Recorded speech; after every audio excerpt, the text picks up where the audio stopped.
नमस्कार दोस्तों। देखिए साथियों, आज बात करेंगे फर्स्ट ग्रेड की रणनीति पर। किस प्रकार से तैयारी करें जिससे आप एग्जाम में सफल ही हो सकें। बहुत ही महत्वपूर्ण यह आज का वीडियो रहने वाला है प्रत्येक विद्यार्थी के लिए जो भी फर्स्ट ग्रेड की तैयारी कर रहा है। तो अच्छे से पूरा वीडियो को आप अंत तक देखिएगा और हो सके तो लाइक कीजिएगा। और जो जो बातें आज आपको बताई जा रही हैं उनको जो भी विद्यार्थी फॉलो करेगा निश्चित तौर पर एग्जाम में सफल ही हो पाएगा।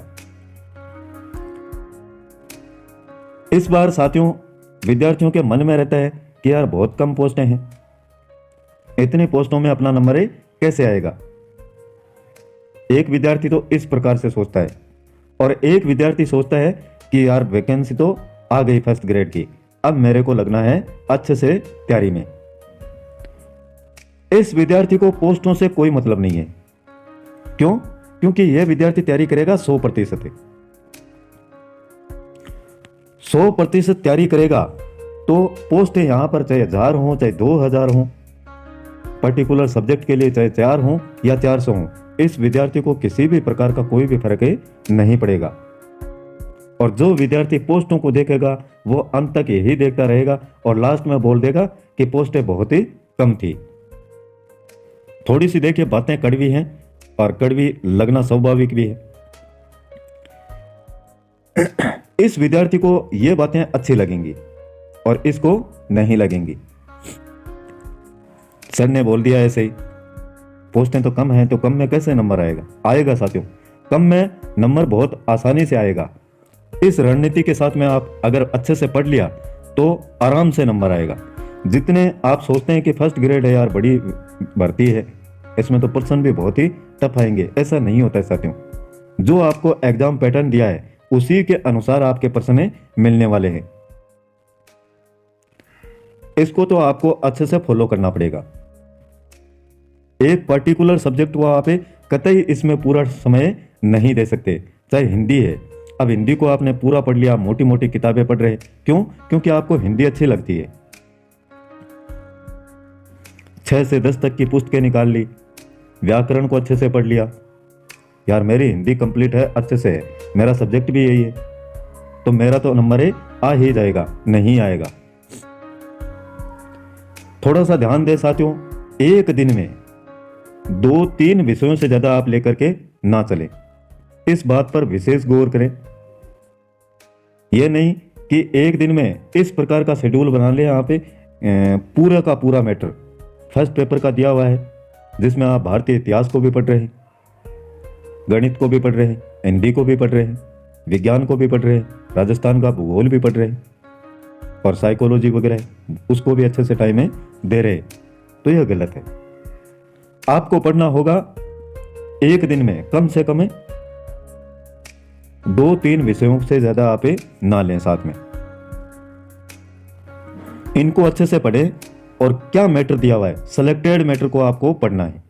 सामान्य विज्ञान में आपके 5 क्वेश्चन आएंगे 10 अंक के, तो इतना ही आपको पढ़ना है। 11 टॉपिक दिए हुए हैं तो 11 को ही पढ़ना है। ये नहीं कि 6 से 10 तक की पुस्तकें आपके पास में पढ़ी हैं, पढ़े जा रहे हैं, उनको पढ़े जा रहे हैं कि मेरे तो इसमें साइंस में से एक भी नंबर नहीं कटना चाहिए। अच्छी बात है, पढ़ना अच्छी बात है, लेकिन जो समय के अनुसार, समय के अनुकूल या सिलेबस के अनुसार नहीं पढ़ता है तो उसका कभी भी एग्जाम में नंबर नहीं आता है। एक विषय आपको अच्छा नहीं लगता है तो उसको छोड़ दिया, यह भी आपकी गलती है साथियों। इसको आपको साथ में लेकर के चलना होगा। कहीं से भी आप देखें, वीडियो को देखें कि यार ये पढ़ा रहा है, मैथ के टॉपिक करवा रहा है फर्स्ट ग्रेड के, तो उसका देख लेता हूं। साथ साथ में जो मुख्य पॉइंट है उनको अपनी कॉपी में उतारते जाएं। पुस्तकों में दिए हुए हैं सिलेक्टेड टॉपिक हैं जो, उनको अपनी पुस्तकों में से देखें, अभ्यास करें उसका। यार क्या पता इतने सरल प्रश्न आ जाए कि जो 8वीं 10वीं का विद्यार्थी है वही उनको आराम से कर दे। आपने तो इस टॉपिक को छोड़ ही दिया, तो बाकी के विद्यार्थी इतने सरल प्रश्न आए कि उन्होंने आराम से प्रत्येक प्रश्न को सही कर दिया। यहां पर आप पिछड़ जाते हैं। तो ऐसे कभी ना करें एग्जाम की तैयारी करते समय। सब्जेक्ट की बात की जाए, सब्जेक्ट में आपके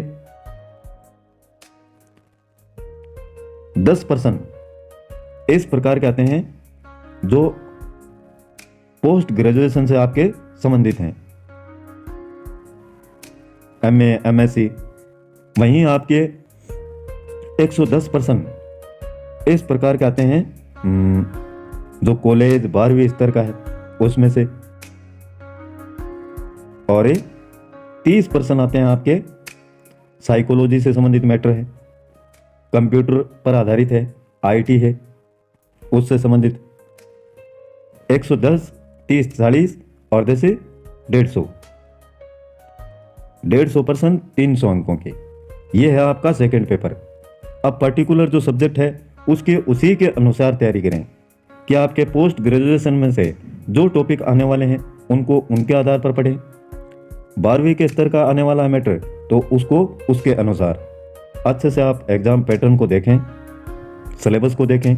सिलेबस के अकॉर्डिंग अगर आप पढ़ाई करते हैं तो निश्चित तौर पर आपको सफलता अवश्य ही मिलेगी। जल्दबाजी ना करें। एक धीरे धीरे ज्यों ज्यों आपके टॉपिक तैयार होते जाएंगे आपके जो एक प्रेशर रहता है वो कम होता जाएगा। अभी आपकी तैयारी बिल्कुल भी नहीं है, लेकिन ज्यों ज्यों टॉपिकों को आप पढ़ते जाएंगे एक जो मानसिक दबाव रहता है विद्यार्थी पर वो धीरे धीरे क्या हो जाएगा, बिल्कुल समाप्त हो जाएगा। और एक दिन ऐसा रहेगा एग्जाम के समय में निकट में कि यार मेरे तो सब कुछ याद है। एक ये गलती ना करें कभी भी कि एक साथ में सारे सब्जेक्टों को लेकर के आप पढ़ते रहे। 2-3 सब्जेक्ट है फर्स्ट पेपर के ले लिए और 3 से 4 घंटे का समय आप दें अपने सब्जेक्ट को, चाहे भले आपकी कितनी ही अच्छी तैयारी क्यों ना हो। यार सब्जेक्ट को मैं क्या पढ़ूंगा, मेरे तो पूरी तैयारी है, ऐसा कभी ना करें। 4 घंटे तो आपको रोज ही सब्जेक्ट को देने ही हैं। अभी नोट्स आप बना सकते हैं, इसके अच्छे से बनाएं। सब्जेक्ट में से टॉपिक को पढ़े, आज क्या पढ़ा उसको अच्छे से मनन करें और उसमें से छोटी छोटी बातें जो भी लिखने योग्य हैं उनको लिखें। ये अंतिम समय में एग्जाम जब निकट होता है आपके तो उस समय बहुत ही कारगर साबित होती हैं, क्योंकि आप उस समय प्रत्येक टॉपिक को नहीं पढ़ सकते। और ये अगर लिखा हुआ है नोट्सों में तो इसको सरसरी नजर से आप कुछ ही समय में निकाल सकते हैं। फर्स्ट पेपर की चिंता ना करें, फर्स्ट पेपर में लगभग मैटर आपको करवा दिया जाएगा यहीं पर इसी एसआर ग्रुप पैशन एजुकेशन पर। कितने दिन में करवा देंगे, देखिए समय कोई निश्चित नहीं होता है, बस जो जो मैटर करवाया जा रहा है उसको अच्छे से करते जाए। मैंने आपको बोल दिया 2 महीने में आपका कंप्लीट हो जाएगा और नहीं हुआ तो मैं तो झूठा हो गया। फिर भले ही ये 1.5 महीने में कंप्लीट हो जाए, लेकिन ऐसी बातें व्यक्ति को कभी नहीं करनी चाहिए कि मैं ये करवा ही दूंगा। करवाने का प्रयास है, लगातार जारी रहेगा। कुछ टॉपिक बड़े भी होते हैं, कुछ छोटे भी होते हैं। एक टॉपिक है यार हिंदी को अपन ने 5 दिन में कवर कर लिया और मैथ में सॉल्यूशन में इतना टाइम लग गया कि कुछ विद्यार्थियों के ऊपर से जा रहा है तो उसको बार बार रिवाइज करवाया जाएगा। फिर तो समय कितना भी लग सकता है, लेकिन एग्जाम से पहले इन टॉपिकों को अपन अच्छे से कवर करने का प्रयास रहेगा। सामान्य विज्ञान यहां से पढ़ाई जा रही है तो उस समय आपको क्या करना है, जैसे 2 टॉपिक ये ले लिए और एक टॉपिक अन्य कोई ले लिया, इसको आप लगातार पढ़ते रहे। 2-3 दिन में यह आपका कंप्लीट हुआ, फिर 2-3 टॉपिक और कोई उठा ले। इनमें से सिलेबस को देखें, उनमें जो सिलेक्टेड टॉपिक हैं उन्हीं को आप पढ़ें, ना कि पूरी हिंदी की पुस्तिका है 6 से 10 तक की उसको पढ़े जा रहे हैं आप। उससे कोई भी फायदा आपको नहीं होने वाला है।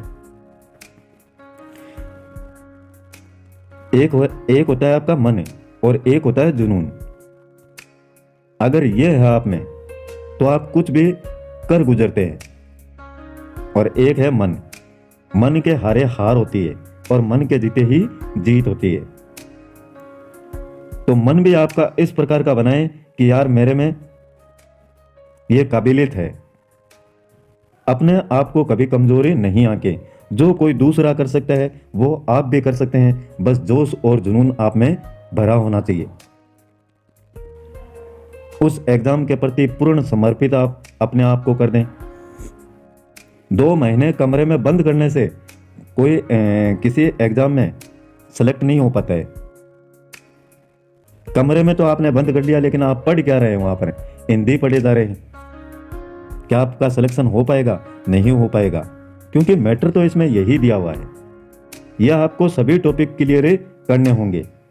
एक समसामयिकी वाला पार्ट है, ये थोड़ा सा इसमें रहता है। जैसे इसको मैंने पढ़ा भी दिया तो इसमें 100% कोई श्योर नहीं होता है कि इसी में से एग्जाम में पैटर्न है, एग्जाम में क्वेश्चन आ जाएंगे। तो इसको जितना आप पढ़ सकते हैं 6 महीने 12 महीने, उसको आपको देखना चाहिए। और इतने टफ नहीं आते, जो नजदीकी घटनाएं हैं उन्हीं में से क्वेश्चनों को उठाया जाता है। पेपर हमेशा सरल ही आता है, इसमें टफ नहीं आएगा, बस समझने की थोड़ी सी रहती है। तो यही है आपकी फर्स्ट ग्रेड की तैयारी का आधार। सिलेबस अच्छे से आपके, सबसे पहला पॉइंट यही है कि सिलेबस को अच्छे से देखें, एग्जाम पैटर्न को देखते हुए तैयारी में लगे रहें, बाकी और कुछ नहीं देखें। फॉर्म सभी भरें जो भी आप भर सकते हैं, लेकिन तैयारी एक चीज पर रखें। अपने आप को डिवाइड इतना ना कर दें कि यार रीट का पेपर भी मैं दे लूंगा, रीट को भी पास कर लूं और आरएस की तैयारी भी साथ में कर लूं। ऐसा कभी नहीं संभव होगा। तैयारी एक लक्ष्य तो आपका अहम होना चाहिए, मुख्य होना चाहिए, जिस पर आप तैयारी कर रहे हैं। तो ये कुछ खास बातें हैं। और भी कोई आपका सवाल है किसी भी प्रकार का, तो उसका जवाब आपको कमेंट में दे दिया जाएगा। आज के इस महत्वपूर्ण जानकारी के साथ में बस इतना ही। कल फिर मिलते हैं एक नए वीडियो, नए टॉपिक और नई जानकारी के साथ में। तब तक के लिए जय हिंद, जय भारत।